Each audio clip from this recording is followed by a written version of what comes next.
یہ بھی ایک انوکھی فطرت ہے انسان کی جس کو اللہ تعالیٰ نے اس بارے میں بیان فرمایا۔ محبوب آپ نے اس شخص کی طرف نہیں دیکھا جو حضرت ابراہیم سے جھگڑا کر رہا تھا ان کے رب کے بارے میں؟ جھگڑا کیوں کر رہا تھا؟ ان آتاہ اللہ الملک، کیونکہ اللہ نے اسے ملک عطا فرمایا۔ اللہ نے بادشاہی دیا تو وہ اللہ کے معاملے میں جھگڑے کرنے لگ گئے، وہ کہتا ہے میں ہی رب ہوں۔ تو حضرت ابراہیم علیہ السلام نے فرمایا میرا رب تو وہ ہے جو زندہ کرتا اور مارتا ہے۔ تو بیوقوف نے دلیل کیا دی؟ نمرود کہنے لگا میں رب ہوں، تو فرمایا میرا رب وہ ہے جو زندہ کرتا اور مارتا ہے، تو کہتا ہے میں بھی زندہ کرتا ہوں مارتا ہوں۔ دلیل کیا ہے؟ ایک سزائے موت کا قیدی منگایا اور حضرت ابراہیم علیہ السلام کے سامنے کہنے لگا بھی تمہاری سزا کیا تھی؟ وہ کہنے لگا کل پرسوں پھانسی ہونے والی تھی۔ کہنے لگا جاؤ تم آزاد ہو۔ کہنے لگا دیکھ لو میں نے زندگی دے دی نا، حالانکہ یہ پرسوں مر جاتا۔ اور ایک بے گناہ کو پکڑا، تلوار ماری اور قتل کر دیا۔ کہنے لگا دیکھو میں بھی تو زندگی اور موت دیتا ہوں۔ اب حضرت ابراہیم اس کی اس دلیل پر اعتراض کر سکتے تھے، آپ نے خاص غور کرنا ہے بات پہ۔ اعتراض کر سکتے کہ تو پاگل ہے، زندگی تو یہ ہے نا کہ جس کو تلوار سے مارا ہے اسے اٹھا کے دکھا، یہ اعتراض ہو سکتا تھا۔ لیکن جب کوئی بیوقوف جیسی دلیل دے نا، تو علم مناظرہ کا اصول یہ ہے کہ پھر اسے اس کی زبان میں جواب دیا جاتا ہے، پھر اس کو یہ نہیں آپ کہیں گے کہ یہ تو نے کیا کیا۔ اب جس طرح کا منہ ہوگا تھپڑ بھی، یہ بزرگوں کی مثالیں ہیں نا، تو اس نے کہا جی دیکھو میں نے بھی بندہ ایک زندہ کر دیا ایک مار دیا ہے۔ اب یہ اس کی بیوقوفوں جیسی دلیل تھی، لیکن چونکہ بندہ ہی بیوقوف تھا تو اس کی اس کو سمجھ نہیں آنی تھی، تو حضرت ابراہیم نے دلیل بدل لی اور آپ فرمانے لگے چلو پھر اگر یہی بات ہے تو میرا رب وہ ہے جو سورج کو مشرق سے نکالتا ہے اور مغرب میں غروب کرتا ہے۔ تو اگر رب ہے نا تو اس طرح کر فاتی بہا من المغرب، تو اسے مغرب سے نکال۔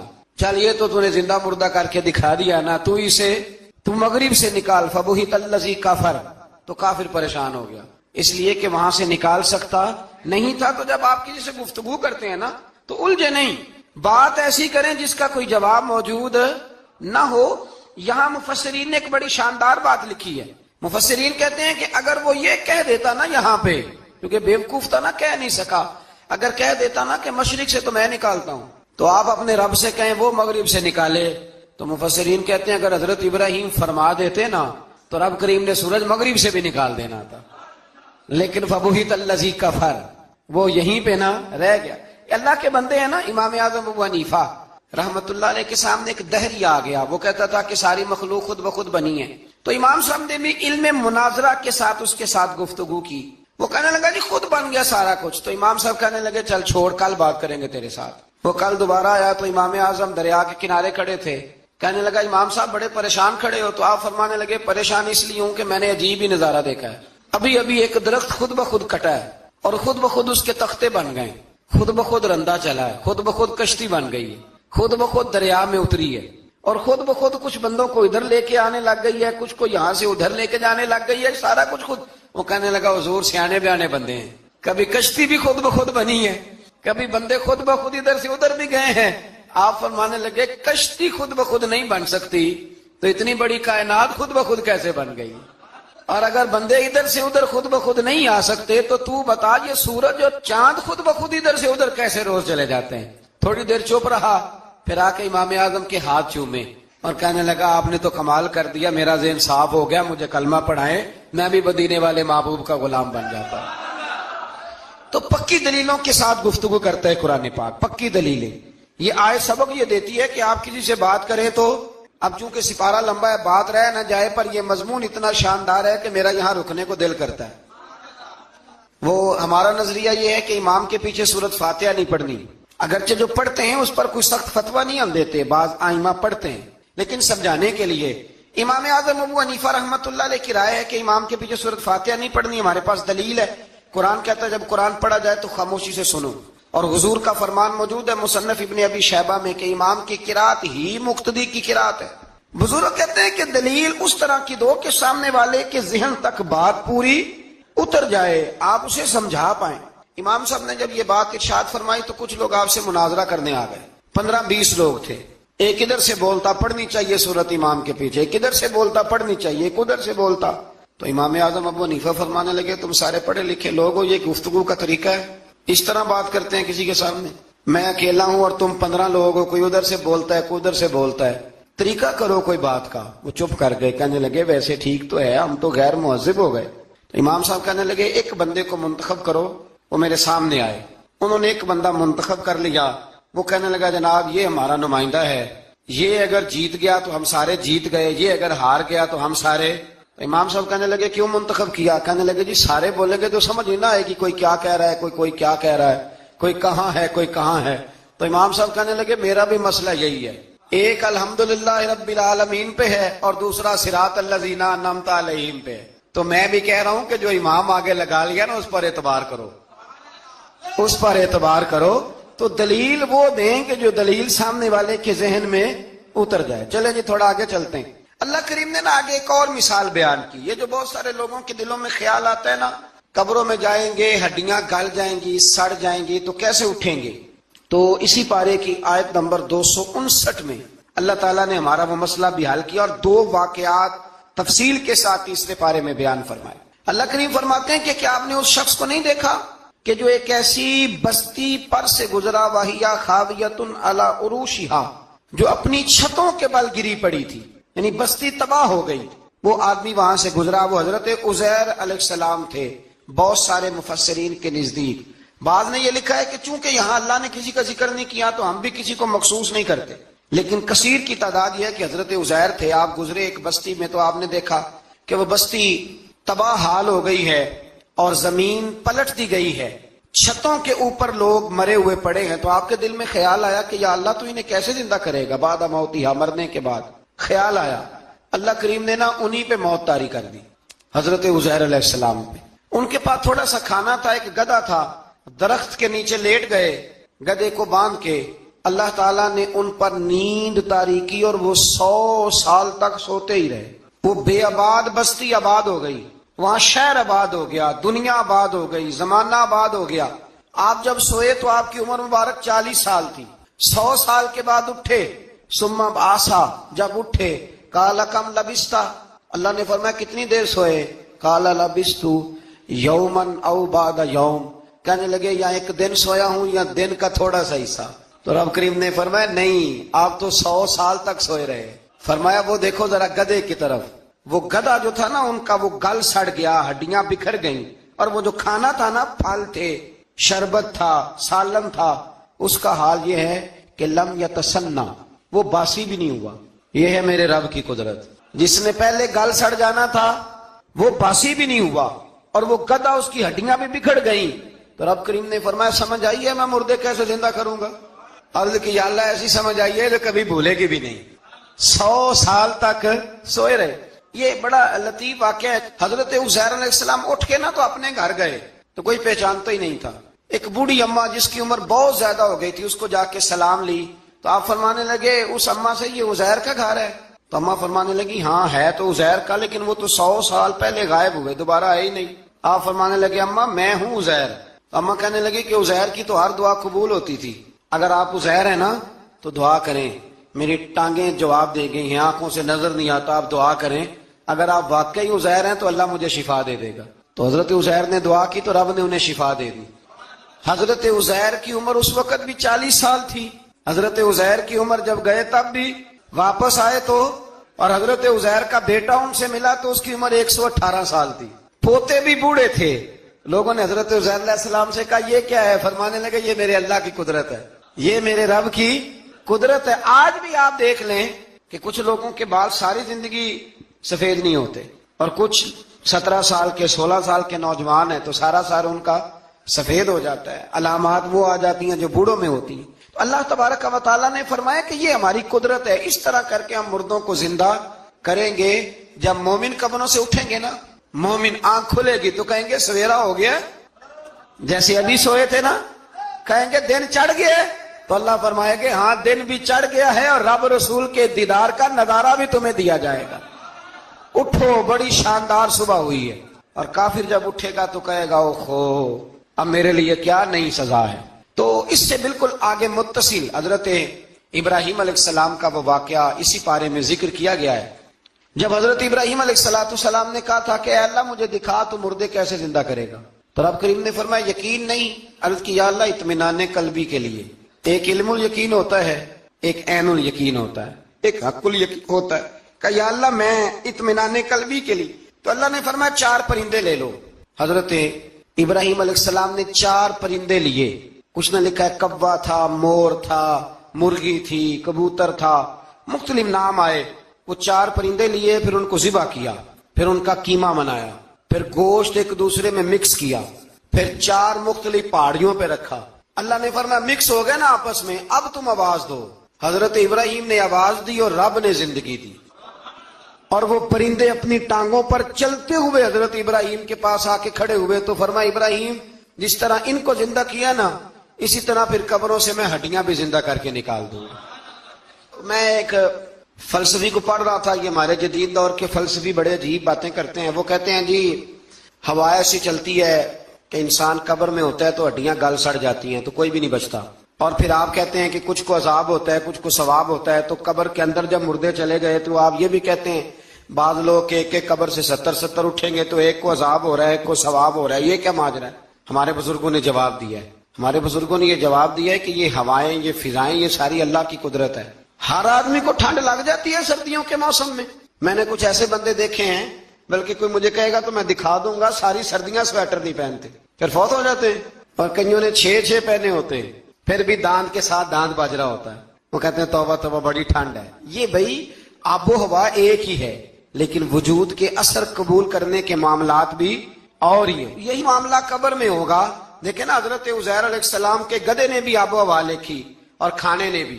تو گدھا گل سڑ گیا پر کھانا گلا سڑا. دوسری بات یہ کہ قبر میں بندے اکٹھے ہیں تو کسی کو عذاب تو کسی کو ثواب. تو امام جلال الدین سیوطی رحمۃ اللہ علیہ فرماتے ہیں 2 بھائی اگر ایک پلنگ پہ سوئے ہوں، ایک خواب میں لاہور ہوتا ہے، دوسرا پشاور ہوتا ہے. سوئے کہاں ہوتے ہیں؟ اکٹھے ایک پلنگ پہ. وہ ایک کہتا ہے میں رات کو لاہور تھا، اور دوسرا کہتا ہے نہیں تو غلط کہہ رہا، میں تو پشاور تھا. تو ہوتے کہاں ہیں؟ تو اگر ایک جگہ پہ آپ موجود ہیں اور اللہ تبارک و تعالیٰ نے آپ کو روحانی طور پر کہیں کا کہیں پہنچا دیا ہے، تو اسی طرح قبروں میں بھی اگر کسی کو عذاب ہوگا تو ہو ہی جائے گا، اللہ معاف کرے. اور اگر کسی پہ رحمت ہوگی تو وہ بھی انشاءاللہ ہو ہی جائے گی. تھوڑا سا آگے بڑھتے ہیں. پھر اللہ تبارک و تعالیٰ نے نا اپنی راہ میں خرچ کرنے کی بات ارشاد فرمائی. فرمایا اگر تم میری راہ میں خرچ کرو گے تو میں تمہیں 700 گنا کر کے واپس کروں گا. اللہ کی راہ میں خرچ کریں گے تو کتنا ملے گا؟ یہاں بھی معاملہ یقین کرنے کا ہے. قوم کو یقین آ جائے نا کہ ڈبل ہو جائیں گے تو ساری قوم لٹ جاتی ہے. اگر اتنا یقین ہو جائے نا ڈبل ہو جائیں گے تو لٹ جاتی ہے. تو اگر یہ بھی یقین ہو جائے نا کہ 700 گنا ہو جائیں گے تو پھر بھی میرا خیال یہ ہے کہ قوم لٹنے کو تیار ہو سکتی ہے. لیکن وہاں لٹ کے برباد ہوتے ہیں. رب رسول کے رستے میں لٹیں گے تو آنے والی نسلوں کو بھی اللہ آباد فرما دے گا، اللہ آباد کر دے گا آنے والی نسلوں کو. تو میرے دوستو تھوڑا سا آگے جب ہم اس پارے میں چلتے ہیں تو اللہ تبارک و تعالیٰ نے 2 باتیں ارشاد فرمائی. ایک تو ارشاد فرمایا کہ شیطان تمہیں نا 2 چیزوں کے بارے میں اکثر برگلاتا ہے. ایک تمہیں کہتا ہے کہ کنجوسی کرو، فقر تنگ دستی ہو جائے گی اگر خرچ کرو گے، اور دوسرا تمہیں کہتا ہے بے حیائی کرو. اللہ نے فرمایا یہ 2 کام تم نے کرنے نہیں، نہ تم نے بخل کرنا ہے اور نہ تم نے بے حیائی کرنی. اور پھر آگے جا کے ارشاد فرمایا کہ دانائی بڑی حکمت ہے، عقل مندی بڑی حکمت ہے، زندگی دانائی سے گزارو. یؤتی الحکمت من یشاء، اللہ جسے چاہتا ہے حکمت عطا کرتا ہے. ومن یؤت الحکمت فقد اوتی خیرا کثیرا، اور جسے اللہ نے دانائی دی نا عقل، اللہ فرماتا ہے اسے ہم نے خیر کثیر عطا کی. کام سارے ہی ہو جاتے ہیں پر جو عقل کے ذریعے کیا جائے نا، شیخ سعدی نے کہا تھا اگر تیرے پاس 1 من علم ہے نا تو 10 من عقل کی بھی ضرورت ہے، پھر وہ علم آگے پہنچتا ہے. 10 من 1 من شعور کے ساتھ، دانائی کے ساتھ. میرے نبی کریم علیہ السلام نے نا بڑی دانائی کے ساتھ دین پھیلایا ہے، بڑی حکمت کے ساتھ، بڑی خوبصورتی کے ساتھ. حضور نے ایک شخص نے آگے کہا یا رسول اللہ صلی اللہ تعالی علیہ وسلم میں 5 نمازیں نہیں پڑھ سکتا، 2 پڑھوں گا. تو صحابہ کہتے ہیں ہمارے دل میں خیال آیا کیسے اجازت ملے گی؟ نماز تو فرض عین ہے، ہر نماز کی ہر رکعت کا ہر سجدہ فرض ہے، اور یہ پوری 3 نمازوں کی چھٹی مانگ رہا ہے. لیکن حضور نے حکمت سے دین پھیلایا، دانائی سے. مسند امام احمد بن حنبل میں موجود ہے. حضور نے فرمایا اگر 2 نمازیں پڑھو گے 3 نہ پڑھو گے تو کلمہ تو پڑھ لو گے نا دل سے. حضور پڑھ لوں گا. فرمایا چل تو 2 ہی پڑھ لینا، کلمہ پڑھ صحیح. حضرت ابو ہریرہ کہتے ہیں اس نے 3 نمازوں کی چھٹی کی شرط پر کلمہ پڑھا، ابھی پورا ہفتہ نہیں ہوا تھا کہ اس نے 5 نمازیں کیا تہجد بھی شروع کر دی. اس شخص نے پھر اشراق اور چاشت بھی پڑھی، وہ ساری رات مصلی پہ بھی بیٹھا. لہٰذا دانائی کے ساتھ. گھر بھی آپ کا حکمت سے چلے گا, دانائی سے چلے گا. دکان بھی آپ کی حکمت اور دانائی سے چلے گی. تو مسلمان اس کو نہیں کہتے جو جذباتی ہو جائے, جو فٹافٹ مرانے پہ اتر آئے, اس کو کہتے ہیں جو بڑی دانائی کے ساتھ, حکمت کے ساتھ چیزوں کو لے کے آگے بڑھتا ہے. پھر اللہ تبارک و تعالیٰ نے 5ویں سے 6 رکوع میں سود کی حرمت بیان کی, اور اللہ کریم نے فرمایا کہ یہ جو لوگ کہتے ہیں نا کہ سود بھی تجارت کی طرح ہی ہے, یہ بھی تو کاروبار ہی ہے, فرمایا قیامت کے دن یہ اس طرح کھڑے کیے جائیں گے جس طرح کسی کو شیطان چھو لینا. شیطان چھوتا ہے تو وہ آدمی یوں ہو جاتا ہے جیسے پاگل ہو گیا ہے. تو ان لوگوں کو جو سود اور کاروبار کو ایک کہتے ہیں, انہیں بھی قیامت میں پاگلوں کی طرح کھڑا کیا جائے. اور پھر اللہ تعالیٰ نے حکم دیا, فرمایا سود چھوڑ دو جو باقی رہ گیا ہے, اس سے جان چھڑا لو. اور اگر تم نے ایسا نہ کیا, فَإِن لَمْ تَفْعَلُوا, اگر تم نے ایسا نہ کیا, فَأْذَنُوا بِحَرْبٍ مِّنَ اللَّهِ وَرَسُولِهِ, پھر اللہ اور اس کے رسول سے جنگ کرنے کے لیے تیار ہو جاؤ. طویل ترین آیت قرآن مجید کی, آیت نمبر 282. اس میں اللہ تعالیٰ نے فرمایا جب بھی تم نے لین دین کرنا ہے اسے لکھنا ہے. ایک لفظ سے نا مجھے تو کئی دفعہ چڑی ہو جاتی ہے, وہ لفظ ہے کہ مجھے اعتبار ہے. میں کہتا ہوں کہ وہ والدین بڑے ظالم ہیں جو کہتے ہیں مجھے جوان بچی کی کیلی کالج جاتی ہے تو مجھے اعتبار ہے. جوان بچے کو 10-20 ہزار روپیہ جیب میں ڈال کے گلی میں بھیج دیتے ہیں اور کہتے ہیں مجھے اعتبار ہے. اسی طرح وہ لوگ بھی بڑے ظلم کرتے جو اپنے بھائی کے ساتھ لین دین کرتے ہیں, تحریر نہیں کرتے اور کہتے ہیں مجھے اعتبار ہے. اللہ کو بھی تو اعتبار ہے نا اپنے بندوں پہ. تو رب فرماتا ہے میرے بندو جب لین دین کرو تو اسے لکھ لو. یہ قرآن کا حکم ہے, یہ میرے رسول کی سنت ہے, یہ میرے نبی کا طریقہ ہے. جب بھی لین دین کریں اسے تحریر کریں, اسے طے کریں, اچھے طریقے سے نوٹ کریں, تاکہ وہ کسی جگہ پہ جا کے بھی کوئی معاملہ بھی کمزوری کا باعث نہ بنے. تو اس آیہ کریمہ میں اللہ کریم نے یہ بھی ارشاد فرمایا کہ للہ ما فی السماوات و ما فی الارض. آگے جا کے فرمایا کہ زمین آسمان میں جو کچھ بھی ہے ان سب کا مالک اللہ ہے. ہمیں اللہ نے جو کچھ دیا نا وہ استعمال کرنے کے لیے دیا ہے. اگر ہم مالک ہوتے تو قیامت میں حساب نہ دیتے. مالکوں نے کبھی حساب نہیں دیا, حساب تو منشی دیتے ہیں. اللہ نے ہمیں استعمال کرنے کے لیے چیزیں دی ہیں, اس لیے اللہ فرماتا ہے ثم لتسألن یومئذ عن النعیم.